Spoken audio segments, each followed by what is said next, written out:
বিসমিল্লাহির রহমানির রহিম। আসসালামু আলাইকুম ওয়া রাহমাতুল্লাহি ওয়া বারাকাতুহু। আজকে গরু মাংস, পিওর গরু মাংস, এটা কুরবানি মাংসটা, এটা হচ্ছে আজকে কড়াই ভুনা। এত টেস্ট হয়েছে, ও মাই গড, মাশাআল্লাহ। আসলে মাংসটা দেশ থেকে আসা হয়েছে, কিন্তু বাট এটা এটাকে আমি আরও সুন্দরভাবে একটু পোড়া পোড়া করে বানি, একটু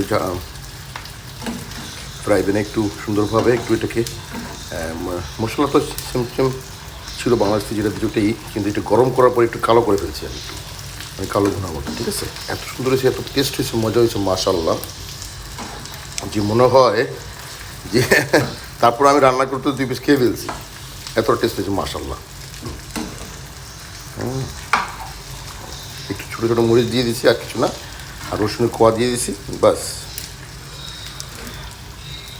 সবাইকে অসংখ্য ধন্যবাদ, যে খাবেন চলে আসেন। I love your guys, thank you so much. রান্না রান্না হয়েছে মাশাআল্লাহ, একদম কড়াই ভুনা, ঠিক আছে না, কালো ভুনা যেটাকে বলা হয়, একদম fresh cow. Thank you so much all guys, I love your guys, thank you so much, I love you.